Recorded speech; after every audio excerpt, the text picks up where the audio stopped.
We're parents, teachers, and educators, and like you, we're passionate about restoring our culture for Christ. This is Veritas Vox, the voice of classical Christian education. Hello again, and welcome to another episode of Veritas Vox, the voice of classical Christian education. Today we have with us again Michael Eatmon for the promised episode of criticisms of classical Christian education. Michael, welcome.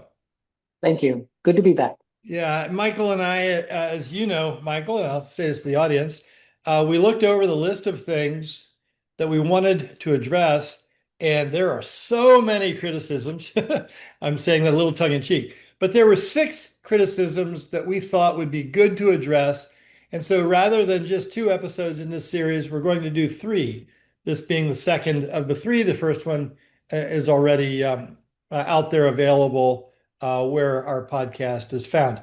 Michael, the first topic that I'd like for us to tackle is that classical Christian education is limited in its accessibility, I want to make sure I say that so everybody understands, due to cost. Why is that, and what can be done about it? Great question. And before I answer it, the first thing that I want to say is I'm thankful that Veritas is an organization that engages in conversation even with critics of classical Christian education. That I think is important because not everyone is involved in and interested in dialogue about this, which is so important to us. But yeah, I'm going to respond to that. I realize it's a little off topic, but it's also very important.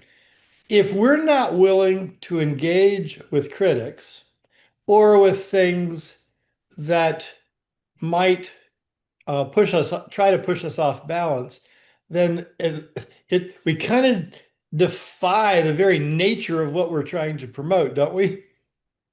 We do indeed. Yes, we couldn't be a classical Christian education worth our name if we didn't engage in that kind of conversation. Yeah. So as I think about this charge that classical Christian education is limited in its access to others due to cost, the first thing that comes to my mind is that I wish that that were not the case, but it is the case in some instances. It is a justified criticism at some level.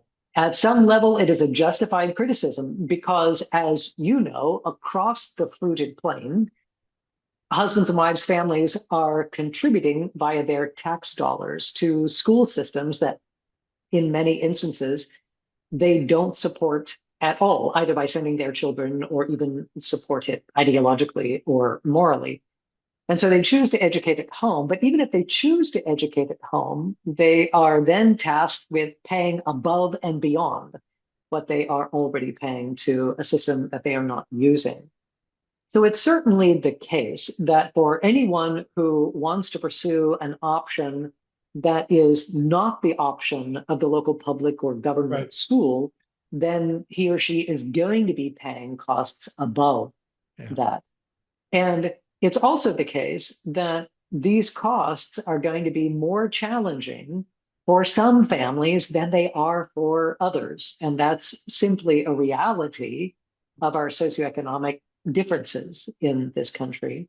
And not only that, but the particular instance or the particular kind or incarnation of classical Christian education is going to vary by cost. So whatever cost is associated with homeschooling your children in a classical Christian model is going to be different from sending them to the local brick and mortar classical Christian school, or maybe even sending them off to a boarding classical school environment. So these discrepancies are always going to be there at some scale, regardless of what that alternative educational model is to the public school system. Yeah, it has always been true that if we go to something other than the public schools, at least up until recently, and I'll comment on that in just a moment, it has always been true that we end up paying for the education of our children twice, once through our tax dollars, and then again through tuition dollars or curriculum dollars, however they are being, however the education is being consumed. I got to tell you, that has always been the biggest, maybe not the biggest, one of the biggest problems for me to think about the fact that what we believe to be the best form of education is restricted in who can access it by the lack of having the money to pay for it. Now, here's an interesting thing that's come along, and I know that some people listening to this will have some philosophical objection to it, and that is that with a Supreme Court ruling of a few years ago, we now have many states adopting a program that generally falls under the name ESA, Educational Scholarship, and I forget the A. You don't know what it is, do you? I don't. Yeah, I forget what it is. But anyway, under ESA, about a third of, as we record this, about a third of the states have adopted uh, forms of funding families who are looking for alternative educations. Florida has been one of the best. Arizona is exceptional. I can't speak to a lot of the other ones, but the bottom line is this: parents are given the opportunity to get help for the funding of their education, sometimes in classical Christian schools, sometimes with Veritas in our online school, or in buying our curriculum, and a whole host of other alternatives. And so, depending on where our listeners live, there may be opportunities there for this objection to be overcome, but it is a very real objection, as you pointed out, and it's unfortunate, but it's not unique to classical Christian education either. Right, exactly. And I would want to encourage those families to do the same thing. And it does require some legwork. It requires some research and asking around, doing some internet searches.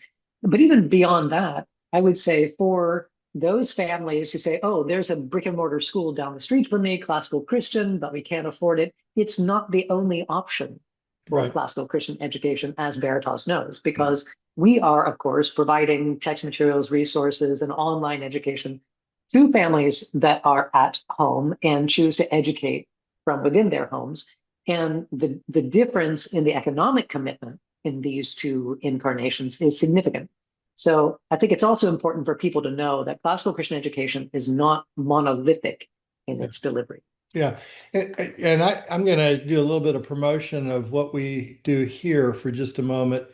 And that is that our cost is 1/2 to 1/3 of the typical classical Christian school for a full-time student, including the purchase of curriculum.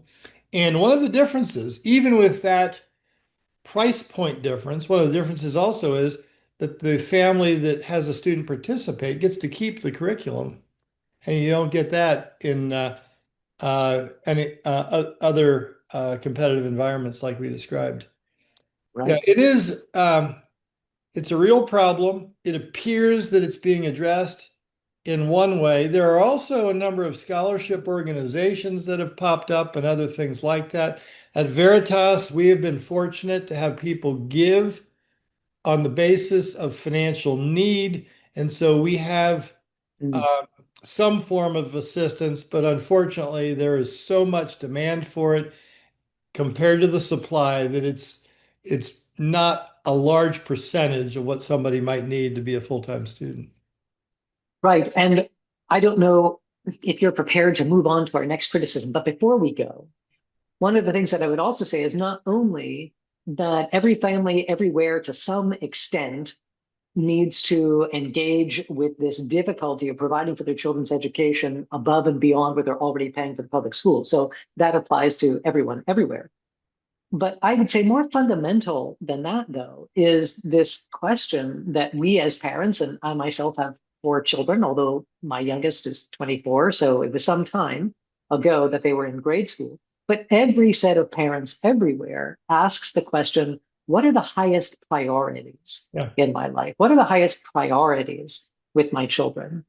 And I've heard some people say before, I would go the route of classical Christian education, except that I don't have X number of dollars in the year. But we take 3 lavish vacations as a family, during the year.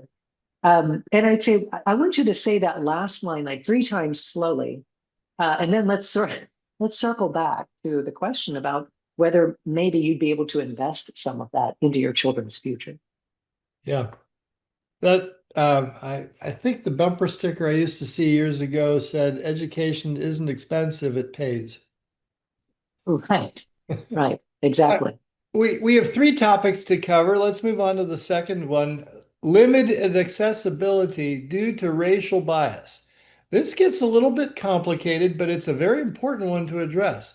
What is classical Christian education legitimately subjected to the criticism of racial bias? I suppose we should start with the question of what's meant by racial bias. If what we mean by racial bias is that the demographic of classical Christian schools in whatever incarnation they take, say in the United States, that they tend to have a certain complexion about them that may or may not reflect the general population. You say, is that statement true? I don't have the data available, but my suspicion is that it probably is true Yeah. that the complexion of classical Christian education might look a bit more Western European on balance than it looks more global or more international. But it's really important, I think, to emphasize at this point that that happens to be an accident, I think, an accident of where these schools began, the groups that fired them up, the communities that the schools are targeting for entrance, that sort of thing. So it has more to do with the implementation of the model than it has to do with the model at all. The model itself, I would argue, is the model that is the best and thus is the best for all. Now, that doesn't mean that everyone everywhere will synchronize, fit with it, sort of jibe with it as well as everyone else. It doesn't mean that it's as affordable as everyone else. It doesn't mean that it's as culturally comfortable from one group to the next as everywhere else. But what it does mean is that classical Christian education does not discriminate Right. on the basis of racial background, cultural identity. Yeah, I can say with the hundreds of schools and the tens of thousands of homeschoolers that I have interacted with, that I have never seen any instance of intentional racial bias saying this is not for that group of people. But at the same time, there's another issue that's a sub issue, I should say a sub issue of this category, and that is how would you address somebody that says, yes, but aren't you primarily about learning from dead white European males? And isn't that culturally out of touch with many other cultures and uh, um, people's experiences such that they can't relate to it? Mm.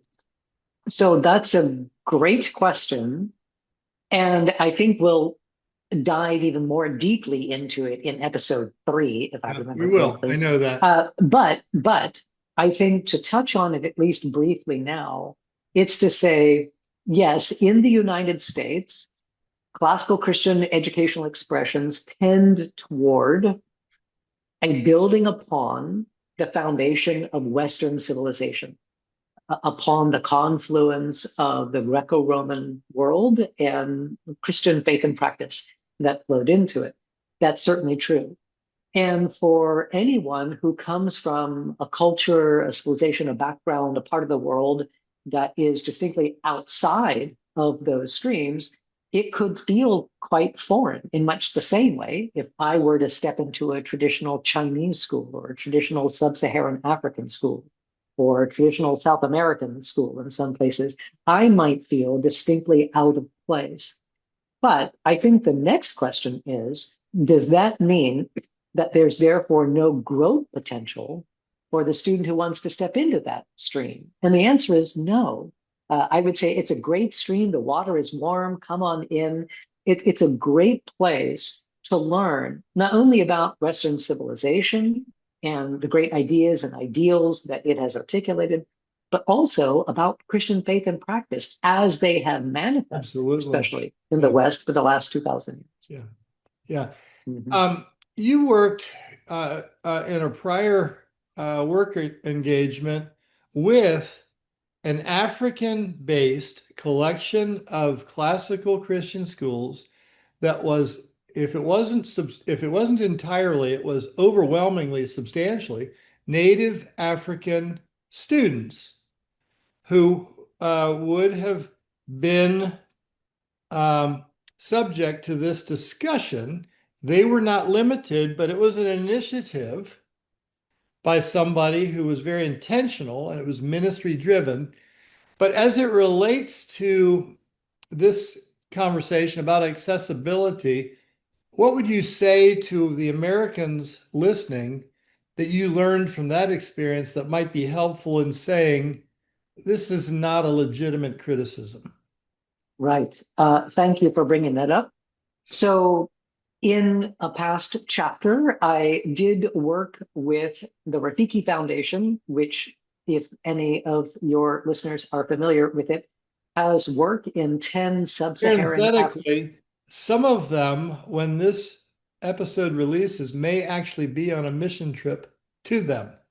Oh, fantastic. Some of our students. Well, I am glad to hear that. So, Rafiki Foundation is near and dear to my heart. It has work in 10 sub-Saharan African nations, 3 in Western Sub-Sahara, and the balance in the East. And for anyone who would say that classical Christian education is really only for white folks, or is really only for descendants of dead white European males, I would point them as Exhibit 1 to the Rafiki Foundation and say, not so. I believe still to this day, the overwhelming majority, if not the entirety, of the student population in all 10 of the Rafiki schools are native Africans. They're not transplanted Americans, they are native Africans. And what's so impressive to me about that is that what has attracted many of them to the model, even though many of them have grown up in the model, having begun as orphans and they've grown up in the system, for those who join it as day students, sort of from the side, as it were, what has attracted them is the rich and robust history and treasury that are the truth, goodness, and beauty of the Western classical and Christian tradition. Yeah. So, sorry. Well, I was going to say, like you said, we're dealing with that more substantially in episode 3, and we don't want to play our cards too early. Right. The last criticism is one I don't hear much, but I know it's out there. Classical Christian education is only for smart kids. What say you? Yeah, I'll agree And with I'm you. going to say something too. You're not the best person Sure. to ask this because you're the smartest person I know. Oh my goodness. Then you don't know many people. So I'll echo something you said a moment ago, and that is, I don't know how often I hear this criticism. I don't know how often I hear this criticism either, but I do hear a slightly different version of it. And the other version is something like, well, this is only the sort of education for kids who like book learning. Kids for whom like formal education in a classroom is a good fit. It's not really a good model of education for those kids who are more hands-on learners or who probably are going to grow up to become tradesmen or tradeswomen.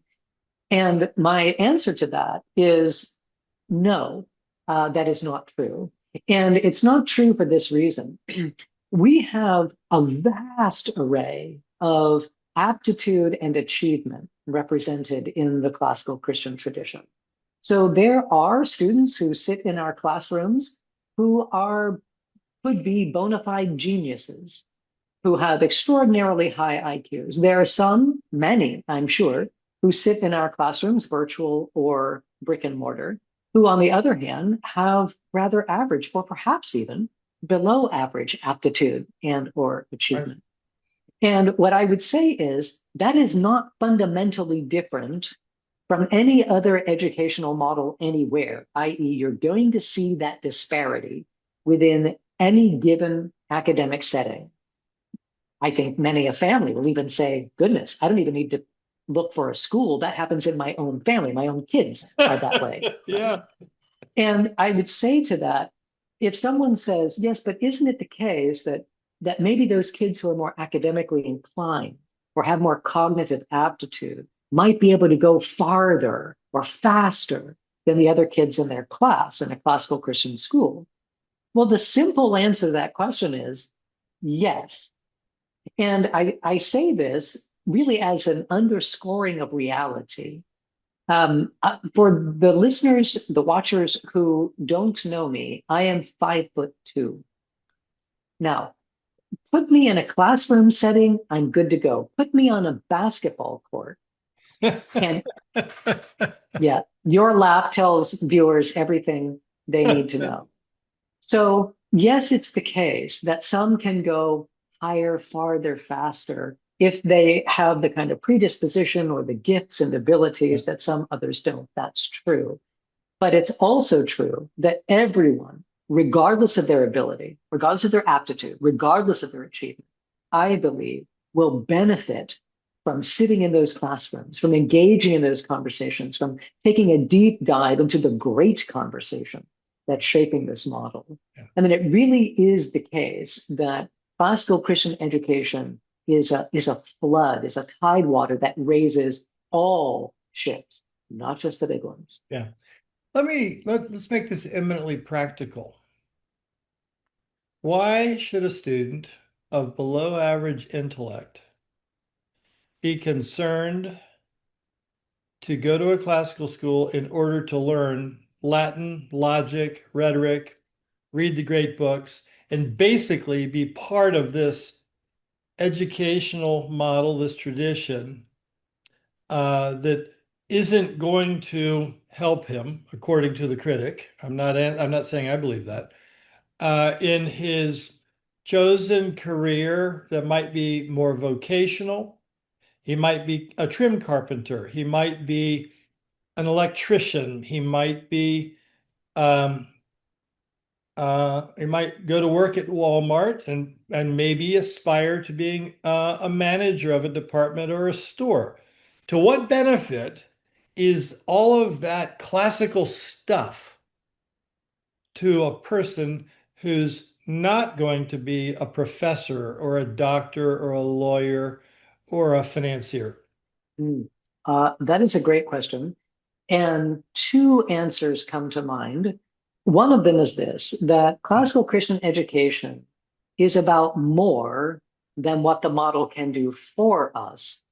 I'd say it's primarily about what the model can do within us, i.e., that it is transformative of the mind and it's formative of the heart. So regardless of how these children come in, the aptitude that they have, the inclinations that they have, regardless of what career path they might follow later in life, if we ask the question, is it a good thing still to train their minds? The answer is yes. Is it still a good thing to help train the heart? The answer is yes, in either case.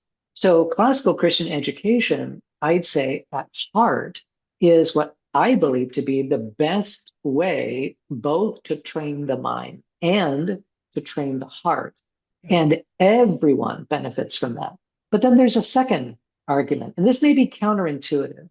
For those who would say, well, I'm pretty sure my son's going to grow up to become a plumber. I'm pretty sure my daughter's going to grow up to become an electrician.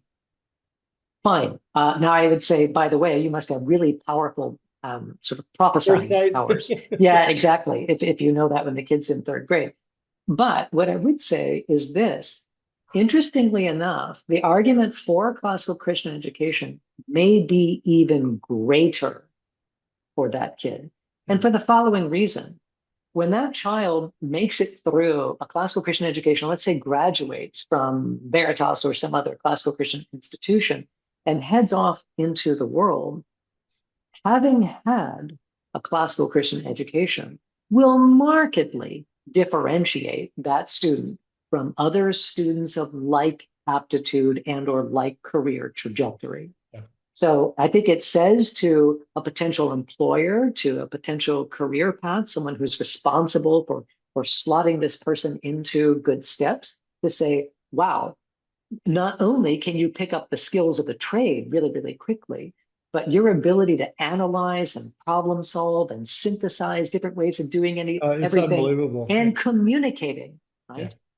So I'd say it may even be a greater argument for those who will need more differentiation, perhaps, later on. Yeah.